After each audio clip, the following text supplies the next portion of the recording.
Years ago, when he fell at home and sprained his right ankle, he couldn't walk at all.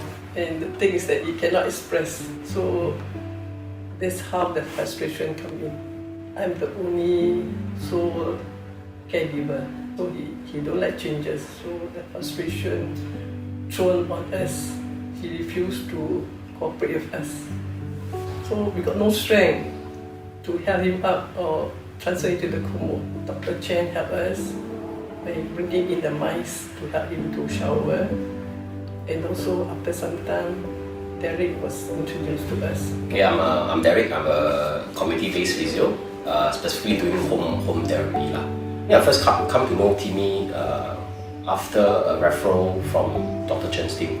She put up the referral for us to see Timy following a fall, and then subsequently Timy lost his walking abilities. To be honest, we have never come across people with moderate to severe intellectual disability, and it's an eye-opener.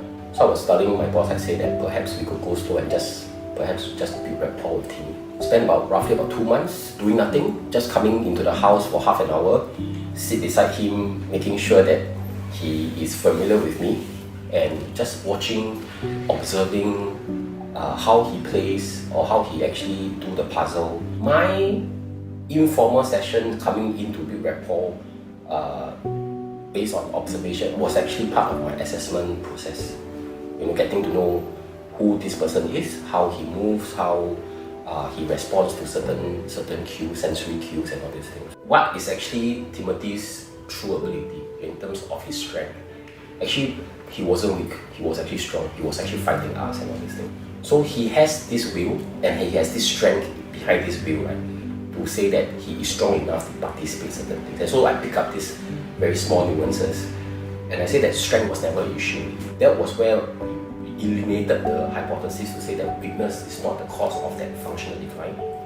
And we were moving towards trying to address the psychological aspect of doing things. After Derek helped, he do the walking frame into a Ferrari, and this how Timothy step by step learn how to get up and slowly walk. There was this BBC show, Pin My Ride, and then that's where we get the spin-off.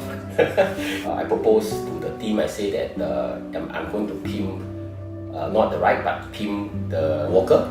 Even the selection of the colors of the car, it actually went through a process where we again offer preference and choice to Timy. I will observe facial expression and body language. And then through elimination, that's how we decided on the bright red Ferrari walker. Yeah, then that's how we actually presented the Ferrari into Timy's life. And then from there, we just slowly built his therapy plan according to utilizing the Ferrari. Yeah.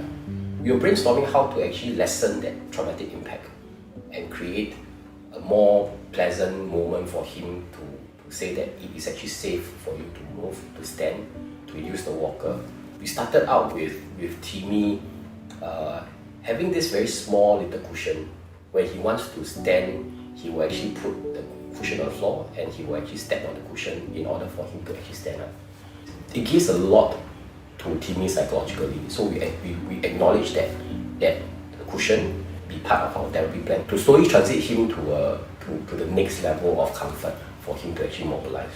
It's a great difference. He has been very cooperative to stand up and to try to walk, despite his fear of stepping on the floor. After he go to Mamre also, I see also he okay, improve also. Derek also got test him to walk up to the van. He also can walk up. We are very happy to see that he has so much improvement. And this is thanks to all the people who have helped him. There's still a lot of work to be done because this population, adult with intellectual disability, is actually a very, very hidden population with complex needs. As they are aging, the needs evolve and the needs are getting more and more complex. Our current elder care landscape is actually inadequate to actually address these complex needs. And I think that's more to be done. I think in terms of healthcare providers, one of the key things really also is to definitely develop better skill sets to support persons with intellectual disability to be very person-centered, but also very family-centric in the way we approach their healthcare. With the aging of caregivers as well, there's bound to be lots of problems because the aging caregivers have to cope with their own health issues, as well as now also cope with the health issues of their aging adult child with intellectual disability. It's a concern because right now we are already 70 plus. His leg weak, and eyesight also, and the hearing not so good. So I don't know how long to take care of myself, how to take care of Timy. So this is our main worry. Can put him to a home, but how he adapt to the home, there's no other way. This is how the future is. There is a lot of anxiety about the future. What would happen the day that they are no longer around? Whilst they are around, they will be able to protect their child, advocate for their child, speak to the doctor or the nurse or the social worker on behalf of their child, and fight for things and say that my child is not well, look at him or her properly. Yeah, but the day that they're gone, I think they're always worried about who can take on that role and who then will be able to advocate for their child. I think it's very, very important to see the person with intellectual disability as a person. Somebody with his or her own desires, needs, wishes, dreams in that sense. Even though they have cognitive and communication limitations, they are very similar to us in many other ways. And I think it is important for us to always remember that. I think that will also help the families a lot, when they know that we value their child, the same way that they value their child and the same way that they see the beauty in their child. People with intellectual disability has a beautiful soul. Everybody is created equally in terms of having a beautiful soul.